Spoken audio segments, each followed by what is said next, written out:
All right, readers, so the last chapter of Miss Bixby's Last Day is the Epilogue by Topher. And so far we heard from Steve, who's really, even though this is probably one of the most rule-breaking days of his life, he's feeling like he had a good day. He's going home on the bus. He's ready to face his parents when they ask him what happened to his lip. Brand is just, seeing his father make all of these recoveries slowly but surely. And now we have Topher, the epilogue. Rebecca Roudabush has writer's block. You can tell because she stuck her pencil in the corner of her mouth. She pouts when she's thinking hard, and her forehead matches the lines on the paper. It's kind of cute. I can't blame her for being stuck. Miss Bixby hit us with a tough one this morning. Imagine you only had one day left on the earth. What would you do with it? Today's writing prompt is on the chalkboard, not on the smartboard, but actually etched across the green wall behind it. Miss Bixby likes chalk more. Not that she's anti-technology or anything. She just says she likes the powdery feel of it on her fingers. I can appreciate that. An oil pastel feels different from a charcoal pencil when it hits the page. Sometimes it's the feel of things that matters. So now we know Miss Bixby had given them a writing prompt, just like we've been getting this summer, things to write about.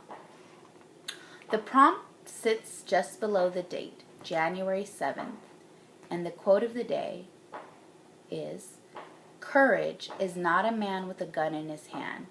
It's knowing you're licked before you begin, but you begin anyway, and you see it through no matter what." Okay. So courage is not a man with a gun in his hand. It's knowing you're licked, which is another way of saying you're not going to make it, before you begin, but you begin anyways, and you see it through no matter what. It must be one of her favorites, because I've seen it there before. I don't memorize them all the same way Steve does, but this one at least sounds familiar. It's pretty heavy stuff for a Friday, though. I take out my journal and open to a blank page and copy the prompt on the top line. Beside me, Steve has already got a couple of paragraphs. "Last day on Earth," Trevor Cowley says, leaning over between Steve and me. "Does that mean the mothership finally came back for you two?" "Shut up, butt-zit!" Brand hisses from my other side, sitting at her desk. "Miss Bixby," says Brand's name, quiet but firm, "Brand." And he immediately buries his face back in his journal. Outside, the snow still blankets the ground, pushed by the plows into the mountains on the sides of the parking lot. During recess, I'm hoping Miss Bixby will let us climb them. I've named the biggest one Everest. We all write in sort of silence for another 10 minutes, sort of, because there's plenty of whispering going on. I make a couple doodles in the margins of my journal. Killer robots, a crashing meteor, the prime ingredients for an apocalypse.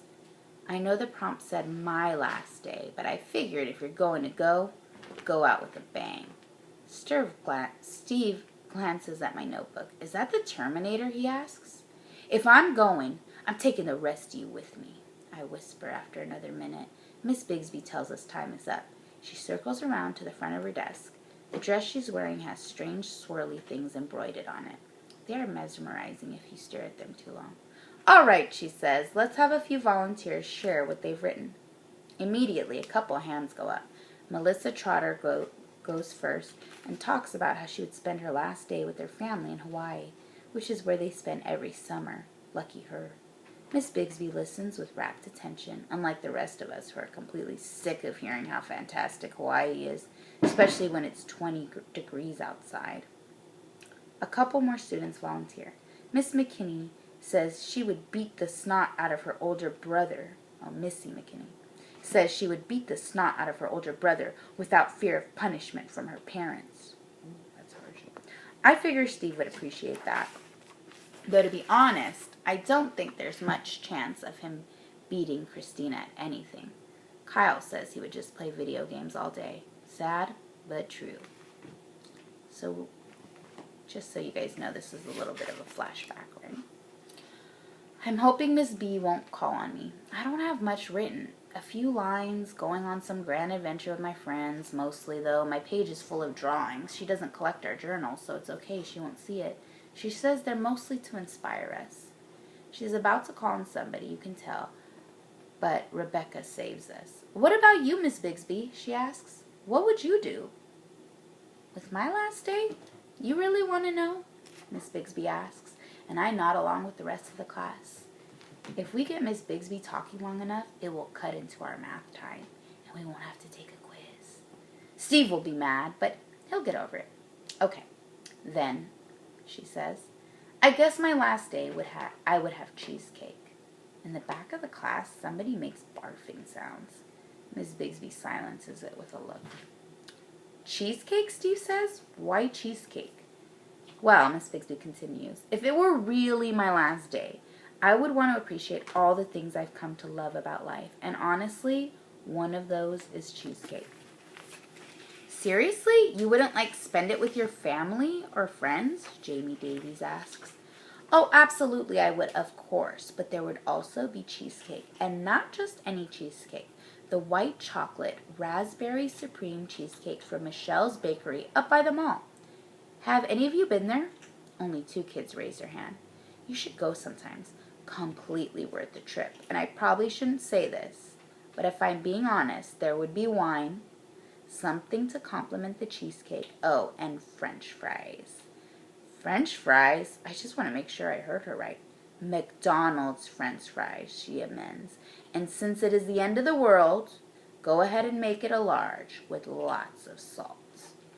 Okay, so now at the very last chapter of the story, we know why they had to get that cheesecake, why they had to get the fries, why they wanted to get her wine, but had to settle for the whiskey, which I don't think she ever drank, but she didn't want them to have it.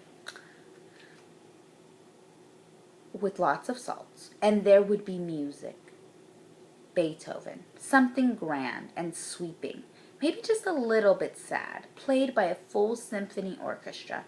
Just for my family and friends and me. And we would sit on a grassy hill. They got that too. Surrounded by trees. Stuffing our faces on cheesecake and fries. Eating and drinking and laughing. There would be so much laughing. And remembering. But not. She holds up a finger. Saying goodbye.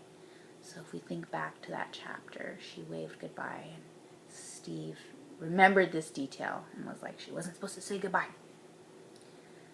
Lame, Trevor says, coughing the word into his fist. So it's more like this. Lame.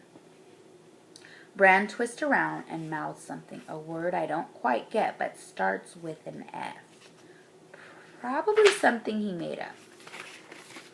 I'll have to ask him about it later. One of these days, Brand is just going to skip the comebacks and pop Trevor Cowley right in his nose. What about us, though? Would you at least say goodbye to us? Mindy Winkler asks. Miss Bixby leans against her desk and smiles. Not goodbye, but maybe au revoir. Isn't that pretty much the same thing? I'm not exactly fluent in French or anything, but I'm just guessing.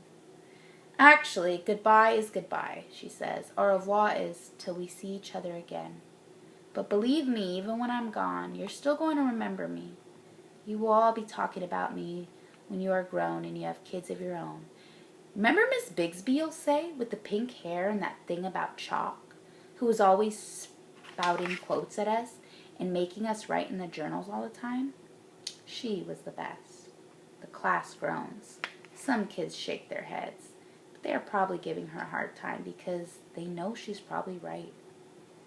No doubt I'll remember her when I grow up, though I plan to put that off for as long as humanly possible.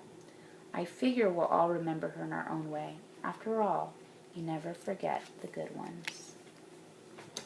And that is the end of the book. So if you think back to half of this book that we read in class, the other half that we read here through distance learning, I'm sure you guys will think of why the author wrote this book, maybe. Miss Bixby's Last Day, a little bit sad, but she definitely had an impact. Not because she was the most awesome teacher of all time, but because she helped students see the awesomeness in themselves. And the 3 students really got to go on this adventure together. Steve, Topher, and Brand, and they got to really try to make her last day dream come true. And I'm sure she appreciates it. Well, yeah, she appreciated it. Alright, you guys, fun fact about this book, John David Anderson. He's an author and his wife is a teacher. But not a true story. Alright, it's very bittersweet to be having it be the last day of school and Miss Bixby's last day. If you haven't read all of the chapters, watch them. Please go back and start from the beginning. I'll post that assignment up. And also, if you have Learning Ally and you want to just try to read the book again, I remember how much we all laughed when we read this book on the carpet together. There were so many funny parts, and I would recommend rereading some of that as well. So happy summer, everyone. Happy reading, and take care.